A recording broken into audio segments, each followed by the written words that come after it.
New ইয়র্কে প্রথমবারের মতো অনুশীলনে টিম বাংলাদেশ, আরও এক বিশ্বকাপ খেলতে চান সাকিব আল হাসান। প্রস্তুতি ম্যাচের আগে নাসাউ স্টেডিয়াম ঘুরে দেখে সন্তুষ্ট রোহিত শান্ত, লামিদ সানিকে ছাড়াই বিশ্বকাপ খেলতে হবে নেপালকে।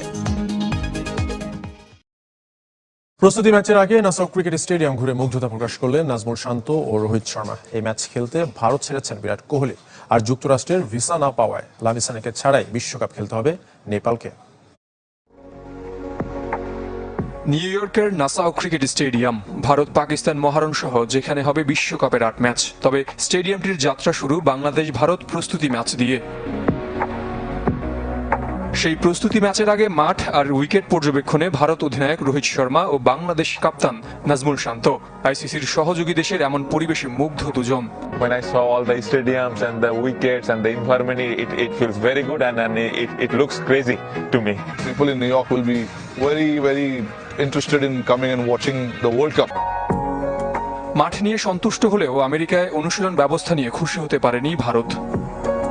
এদিকে বাংলাদেশের বিপক্ষে প্রস্তুতি ম্যাচ খেলতে দেশ ছেড়েছেন বিরাট কোহলি। যাবার আগে বিমানবন্দরে সমর্থকদের অটোগ্রাফের আবদারও মিটিয়েছেন। আর শেষ পর্যন্ত সন্দীপ লামিছানেকে ছাড়াই টি-20 বিশ্বকাপ মিশন শুরু করতে হবে নেপালকে। দ্বিতীয়বারের চেষ্টায়ও যুক্তরাষ্ট্রের ভিসা মেলেনি এই তারকা ক্রিকেটারের।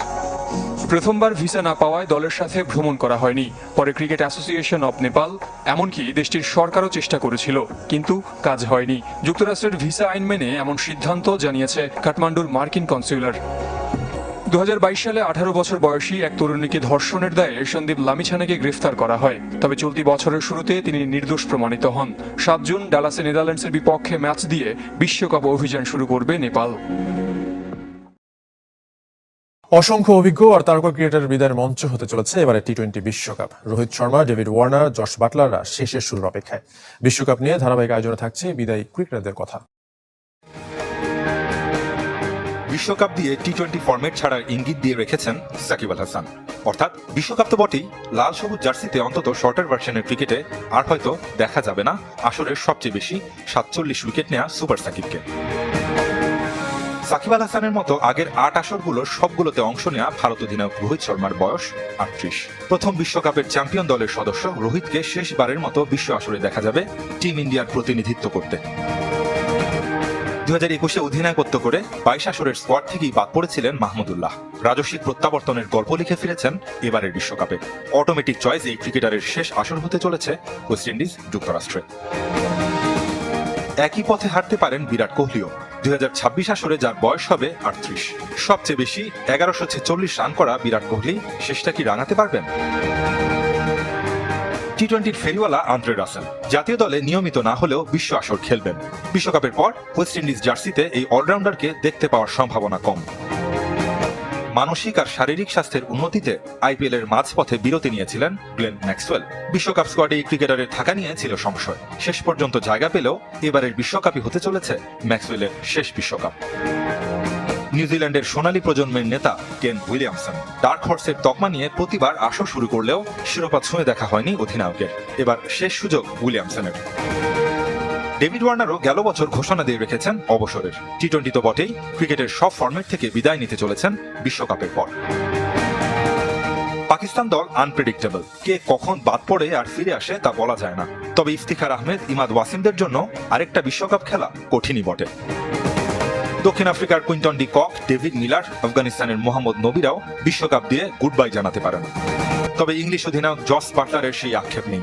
বাটলার ছাড়াও বিশ্ব চ্যাম্পিয়নরা এবারের আসরের পর থেকে মিস করবে বেন স্টোকস, মঈন আলী, আদিল রশিদদের মতো ক্রিকেটারদের। আরও একটি বিশ্বকাপ খেলার স্বপ্ন দেখছেন সাকিব আল হাসান। রোহিত শর্মার মতো টি-20 বিশ্বকাপের সব আসর খেলা সাকিব নিজেই জানিয়েছেন সে কথা।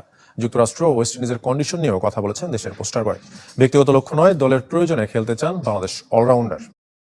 আশা করবো যে আরো একটা ওয়ার্ল্ড কাপ যেন খেলতে পারি, তার আগে এই ওয়ার্ল্ড কাপে যেন পারফরমেন্সটা অনেক ভালো থাকে।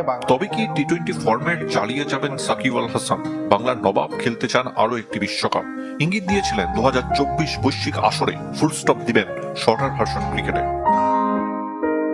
8টি বিশ্বকাপ খেলা সাকিবের হয়তো ব্যক্তিগত অর্জন অনেক, কিন্তু দলের অপূর্ণতায় তিনি নিজেও পড়েছেন। পরিবারের সদস্যরা থাকেন যুক্তরাষ্ট্রে। লোকে বলে মার্কিন মূল্য তার সেকেন্ড হোম। তাই হয়তো ওয়েস্ট ইন্ডিজ ও যুক্তরাষ্ট্রের কন্ডিশন নিয়ে সাকিব দিয়েছেন ইতিবাচক বার্তা। ওয়েস্ট ইন্ডিজ ও আমেরিকা দুইটা জায়গায় এর আগে আমরা ফ্লোরিডাতে যখন খেলেছি তখনও বাংলাদেশ ভালো করেছে। ওয়েস্ট ইন্ডিজে আমরা সবসময় ফেভার পাই, কারণ ওই দেশের পিচগুলা অনেকটা আমাদের মতোই হয়ে থাকে। তো আমি আশা করছি যে দুই জায়গায় আমরা অ্যাডভান্টেজ পাবো। সময়ের পালাবদলে টেস্ট ওয়ানডে ছাপিয়ে আকর্ষণের কেন্দ্রে টি-20। অভিজ্ঞ ক্রিকেটারের কাছে এই ফরম্যাট সবচেয়ে বেশি রোমাঞ্চকর। অনেক এক্সাইটিং, ক্রাউড অনেক পছন্দ করে এই খেলাটা। আমি একটা জিনিসই শুধু ফিল করি যে ব্যাটার বলের যেন সমান কম্পিটিশন এখানে থাকে, যে কোনো একতরফা যেন টুর্নামেন্টটা না হয়। নর্মালি ওয়ার্ল্ড কাপগুলোতে কখনোই সেটা হয় না, এবং আমি মনে করি এবারও একই রকম হবে। ব্যক্তিগত লক্ষণেই দলের প্রয়োজনে শতভাগ দিতে চান দেশের পোস্টার বয় সাকিব। আমার নামের পাশে আমি কিছু দেখতে চাই না, একটা জিনিসই চাই যেন বাংলাদেশের হয়ে কন্ট্রিবিউট করতে পারে, এই ওয়ার্ল্ড কাপে যেন বাংলাদেশের হয়ে ভালো কিছু করতে পারে। যুক্তরাষ্ট্রে সিরিজ হেরেছে বাংলাদেশ, তারপরও নতুন সকালে বিশ্বকাপ ঘিরে নতুন স্বপ্ন। সমর্থকদের পাশে যান সাকিব আল হাসান। প্রচুর বাংলাদেশি দর্শক সেখানে ওয়েট করছে, আশা করি তারা পূর্ণ সমর্থন দিবে আমাদেরকে, এবং তাদের এই সাপোর্টটা আমাদের কাজে আসবে এবং আমরা ভালো রেজাল্ট করতে সক্ষম হব। বাংলাদেশ ভারত ম্যাচ নিয়ে এই মুহূর্তে আলোচনা চলছে, এবং যেই আলোচনায় সবচেয়ে বড় ইস্যু বাংলাদেশের 11টা কেমন হতে পারে। একাদশে চমক থাকছে, এটা মোটামুটি নিশ্চিত। আমি একটু 11টা বলতে চাই, যে 11টা ড্রাফট করা হয়েছে, এবং এই 11ই খেলানোর ক্ষেত্রে একটা বড় ধরনের পরিকল্পনা রয়েছে টিম ম্যানেজমেন্টের। ওপেনিং এ ডেফিনেটলি সৌম্য সরকার এবং তানজিদ হাসান তামিম, এই দুজনকে নিয়ে বাংলাদেশ পরিকল্পনা করছে। নাম্বার 3 নিয়ে আসলে খুব বেশি ডিসকাশনের সুযোগ নেই, নাজমুল হোসেন শান্ত। নাম্বার 4 এ তাওহিদ হৃদয়, নাম্বার 5 এ সাকিব আল হাসান। মানে 5টা স্পট হয়ে গেল। 6 এবং 7, 6 নম্বরে মাহমুদুল্লাহ রিয়াদ, যদি তিনি ফিট থাকে। কেন সেটা বলছি, কারণ মাহমুদুল্লাহ রিয়াদের ফিটনেস নিয়ে একটু ইস্যু রয়েছে। ইনজুরিতে পড়তে পারেন, হালকা চোট রয়েছে, নেগলস হয়েছে ডিউরিং দ্য প্র্যাকটিস, এরকম একটা গুঞ্জন আলোচনা রয়েছে। সো সেই আলোচনা যেহেতু রয়েছে, মাহমুদুল্লাহ রিয়াদকে ডেফিনেটলি বাংলাদেশ টিম ম্যানেজমেন্ট বিশ্বকাপের মূল জায়গায়, যখন বাংলাদেশ তার গ্রুপ স্টেজের খেলাগুলো শুরু করবে ফ্রম 7th of June, সেখানটায় প্রপারলি পেতে চাইবে। ইন্ডিয়ার এগেনস্টে সেই ম্যাচটায় বাংলাদেশ মাহমুদুল্লাহ রিয়াদকে খেলাবে কি খেলাবে না, সেটা নিয়ে কিন্তু একটা আলোচনা রয়েছে। মাহমুদুল্লাহ রিয়াদকে আমি ধরেই রাখছি যে 6 নম্বরে মাহমুদুল্লাহ রিয়াদ। 7 নম্বরে কে? 7 নম্বরে কি বাংলাদেশ কোনো ব্যাটারকে সুযোগ দিবে, নাকি 7 নম্বরে বাংলাদেশ কোনো একজন বোলারকে অ্যাকোমোডেট করবে? বাংলাদেশ 6 জন বোলার নিয়ে ভারতের মুখোমুখি হবে। This is going to B the vital question. আমাদের কাছ থেকে যারা দেখেছেন, ফলো করেছেন বাংলাদেশ ক্রিকেট, ব্যাটিং ডিপার্টমেন্টের পারফরমেন্স হচ্ছে যাচ্ছে তাই। বাংলাদেশ এক্সট্রা বোলার খেলানোর চাইতে যে পরিকল্পনাটা করছে এখন পর্যন্ত, 7 জন ব্যাটার যদি খেলেন, 6 নম্বরের ব্যাটার যদি মাহমুদুল্লাহ রিয়াদ হন, 5 নম্বরে সাকিব আল হাসান যদি ব্যাট করতে নামেন, নাম্বার 7 এ জাকির খেলবেন, নাকি নাম্বার 7 এ যাকে নিয়ে সবচেয়ে বেশি আলোচনা হচ্ছে, যাকে খেলানোর জন্যই তার জন্য নতুন পজিশন ক্রিয়েট করা হয়েছে, যেভাবেই হোক লিটনকে সুযোগ দেয়া। দুটা কারণে, একটা হচ্ছে ইন্ডিয়ার এগেন্স্টে বাংলাদেশ কম্পিটিশন করতে চায়, লিটন কুমার দাস ইন্ডিয়ার এগেন্স্টে ভালো ক্রিকেট খেলেন, এটা তো আমরা সবাই জানি। সেকেন্ড পয়েন্ট যেটা, লিটন কুমার দাসকে টিম ম্যানেজমেন্ট ফর্মে ফেরাতে চায়।